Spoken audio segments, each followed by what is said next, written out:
بسم الله الرحمن الرحيم.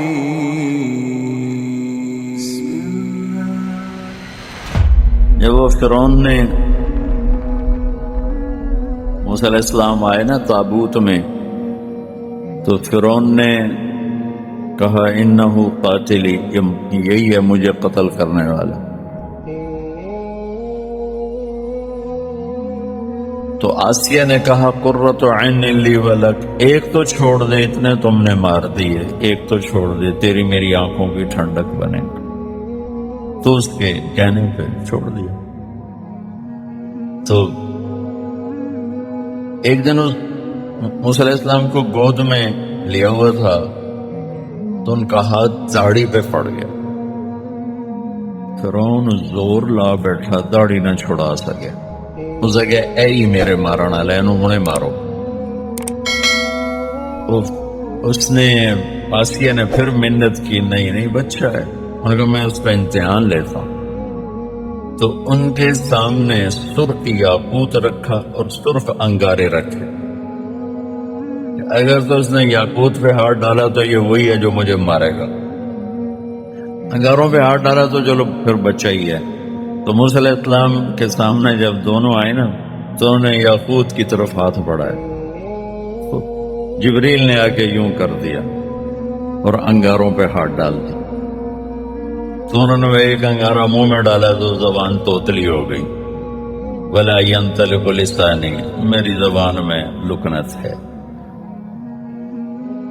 یہ انسان کے اندر ایک خوبی ہے، یہ ہر چیز میں خوبصورتی چاہتا ہے، ہر چیز کو بہتر بنانا، خوبصورت بنانا،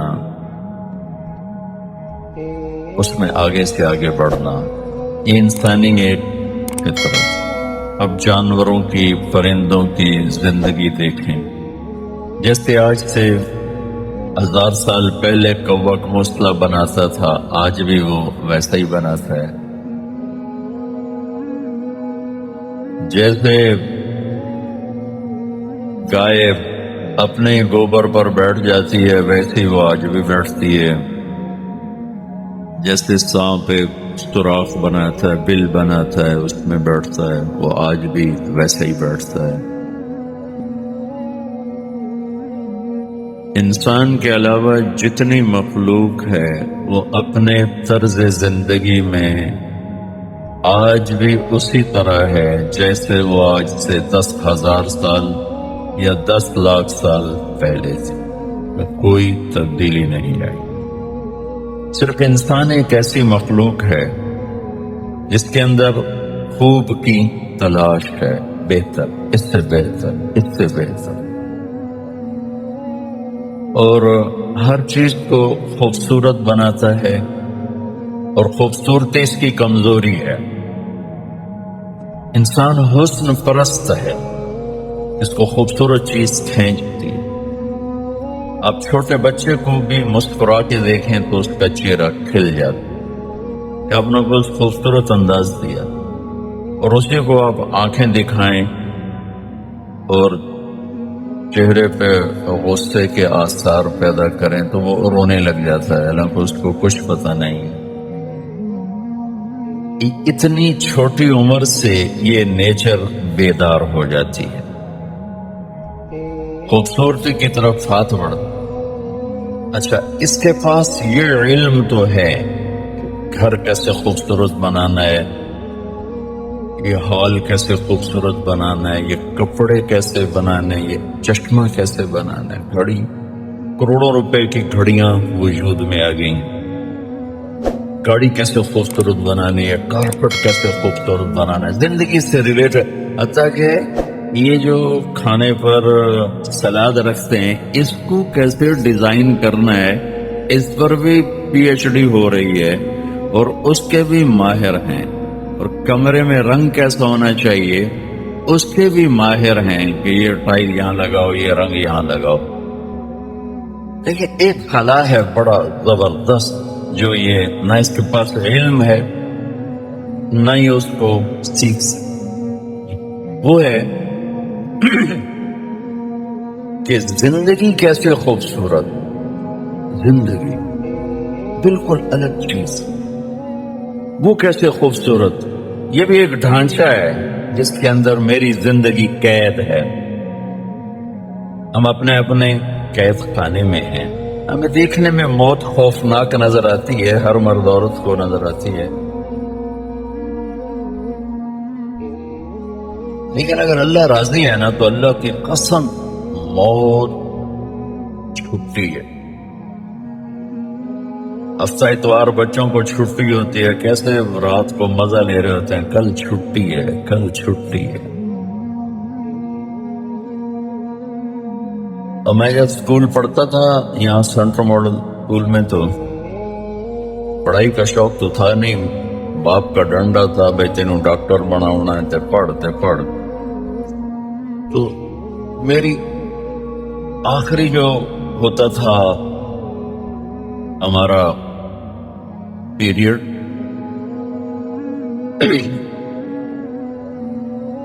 وہ بریک کے بعد 2 ہوتے تھے۔ بریک میں ہم ہاسٹل والے لڑکے کھانا کھاتے، کھانا کھا کے آتے، پہلی شوق ہونی روٹی کھا کے اور بوری بن گئے تھے اونگ دے، تو میرے کان لگے ہوتے تھے کہ وہ آخری بیل کب بجے، اور ہمارا وہ تھا اس وقت پی این منشی خان، اس کا نام تھا منشی خان، لمبا قد پٹھان تھا۔ تو ٹیچر کیا کہہ رہا ہے میں نے کچھ پتہ نہیں، کیا وہ سمجھا رہا ہے، کیا وہ بتا رہا ہے، میرے کان ادھر لگے ہوتے دیکھے ٹن کیس لے ہونی۔ جو ہی وہ ٹن کی آواز آتی تو میں سب سے پیچھے بیٹھتا تھا تاکہ استاد کی نظروں میں نہ رہوں، تو میں وہاں سے نعرہ لگاتا چھٹی، اور ایک جمپ لگاتا۔ چھٹی کا تصور کتنا اچھا ہے۔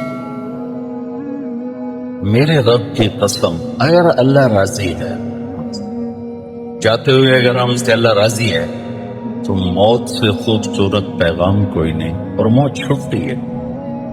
ہمیشہ کے دکھوں سے انسان نجات پا جاتا، لیکن چونکہ اس کا منظر خوفناک ہے، بولتا مرد یا عورت وہ طارق جمیل کی بجائے میت کہلانے لگتا ہے، ڈیڈ باڈی کہلانے لگتا ہے۔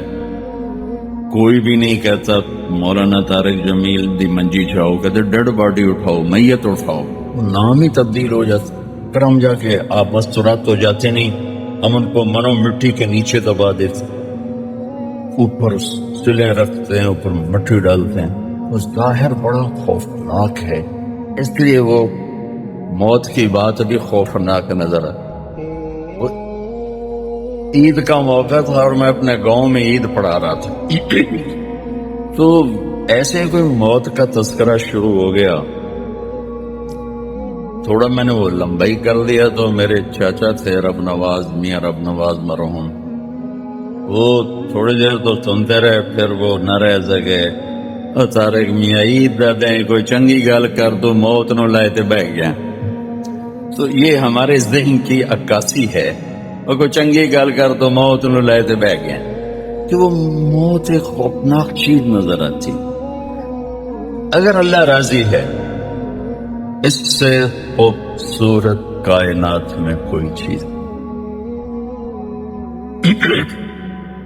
اگر اللہ ناراض ہے، اس سے خوفناک کوئی چیز، ہلاک ہو گیا۔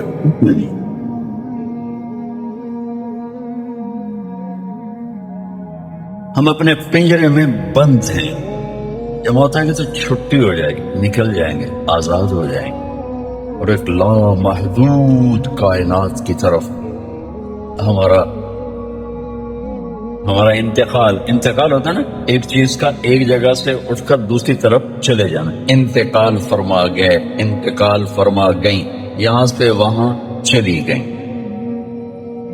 حضرت عمر بن عبدالعزیز کی حکومت 3 بر اعظم پر، 3 بر، اور ان کی عمر تھی 42 سال 42، جوان، 3 بر اعظم پر تھے، لاہور بھی ان کی حکومت کے تابع تھے، تو ان کو زہر دیا گیا تھا، تو طبیب نے ان کو جب چیک کیا کہ امیر المومنین زہر کا علاج ہو سکتا ہے.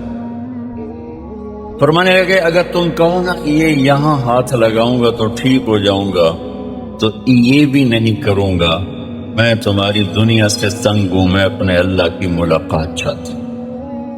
اور اس سے ایک ہفتہ پہلے رجا بن حیوہ کو بلا کے فرمایا تمہیں قسم دیتا ہوں ایک دعا کر میرے لیے.